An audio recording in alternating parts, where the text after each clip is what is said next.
Yo guys, welcome back to the championship rounds, and one fight I'm very excited about this year is Eubank Jr versus Conor Benn. And when you heard the news last week or this week that it was potentially in doubt, you would have been gutted. I was the same.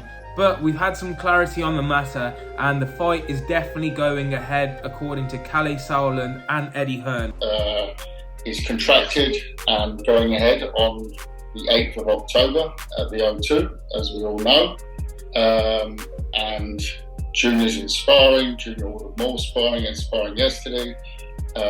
He's doing all his media stuff. So we're very excited for a big event on the 8th of October. So the whole speculation came around when Chris Eubank Sr, the father of Eubank Jr, came out and basically said, I've lost one son in the past and I don't want to lose another son. And the reason I think he's obviously come out with this claim is because Eubank Jr is having to cut to a weight that he probably hasn't been for many years. And there's also like a rehydration clause in the contract, which can obviously be dangerous, and I'll go into that a little bit later as to why. But he was basically upset with the fact that there was all these stipulations about weight and it was going to prevent his son from performing to the best of his abilities, which is completely understandable.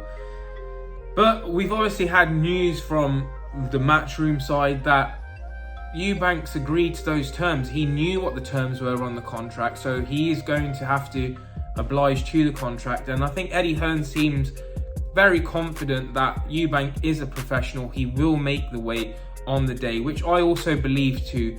And we've seen obviously Eubank Jr playing these kind of mind games really, where you'll see him at the KSI event eating KFC, people are seeing him eating dessert on their story, etc. Now they're making all these claims that he's not going to be able to make weight because his diet's bad. Guys, let me say one thing. The amount of weight you lose is not dictated by one piece of food. It's dictated by your whole week and time being in a caloric deficit. If he eats one piece of KFC, it is not going to make him not lose any weight. So that is all show, that's all mind games. Don't buy into the whole eating KFC, whole eating dessert. He's not eating that for every meal a day. He's probably sticking to a very clean diet for the majority of his camp. He's training very hard, and one piece of KFC is not going to make a difference. So why is Chris Eubank Sr concerned about the whole fight situation? Because when you lose a lot of weight, firstly, you're not as healthy as you can be. Fighters go through weight cuts, which is still pretty insane to my mind at the minute, because they water load and then cut a lot of weight, which basically puts them in a shit position physically and mentally, and then they have to rehydrate as well as possible before the fight. It is mad. But that is the way that this fight was made. Chris obviously agreed to it, thinking that he can do it. With the rehydration clause, it's obviously annoying because you can't rehydrate as much as you want to, because they're obviously worried that he's going to balloon back up in size and there's going to be a mismatch in terms of physical attributes in the ring on the night, which is true. And then you get the concerns of how well can he take a shot. When you're dehydrated and you're taking punches to the head, it's not good for the brain at all. You have more likelihood of getting brain injuries. You get more likelihood of being stopped, being knocked out.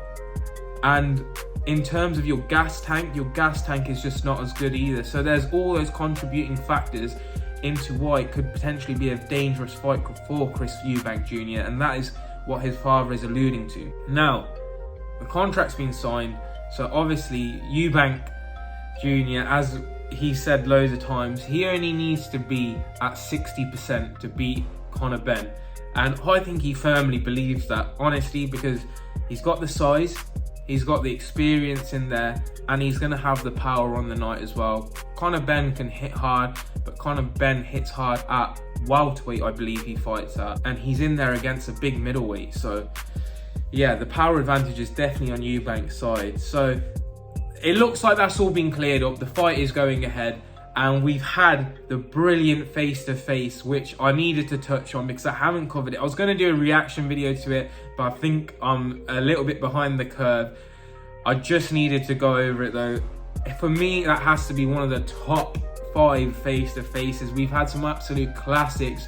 We had one on Sky with obviously Dillian Whyte, Chisora. We've had Anthony Joshua and Dillian Whyte in the past as well. We've had some really good face-to-faces. We've had Deontay Wilder Fury. This is right up there for me. It's a completely different vibe. They weren't angry. They weren't getting in each other's faces. They even shook hands at the end. But the smugness, absolute smugness from Chris Eubank Jr. in that face-to-face is made it a classic. And Conor Benn just sat there thinking, what the hell is this guy on? Like, does he actually believe what he's saying right now? And I think he does. I think he over-exaggerates certain things, but I do think he believes it. The absolute most brilliant part of that is where he started talking about how long he's going to abstain from having sex with his girlfriend for, because that bit absolutely killed me. He was saying, Canelo, Golovkin, they get 8, Saunders gets 4 weeks, you'll get 2. Don't worry, you're not as bad as Jake Paul, he'd only get 1. He's the bottom of the barrel. And Conor Benn's reaction to that is priceless. He's like, what are you going on about? Why are you talking about your sex drive? No one asked about that. Usually I go 8 weeks without sex. I abstain for 8 weeks. You know, week by week, the longer you withhold, you know, you build testosterone. How has it come to this? And what are you talking about? I'm gonna abstain for 2 weeks for you. I don't really care. No one asks you about your sex drive and what gets you going. Canelo, Golovkin, they get 8 weeks. Saunders. This is just mind games, isn't it? No, Really? no, this is You the don't truth. really talking rubbish. You don't really believe. Saunders gets 4 weeks. Conor gets 2. Conor Benn gets 2. Well, clearly. Jake Paul will get 1 week. So you're not at the bottom of the barrel, but you're close. You know I have to talk some shit, don't you? I'm a bad boy. Yeah. But again, it's mind games. He's basically trying to little boy Conor Benn and tell him, you're not in those big leagues and I'm not taking you as serious because I think I'm going to beat you with ease, basically. And at the end of that segment, he says, I'm a bad boy. And that bit fucking killed me. It was hilarious.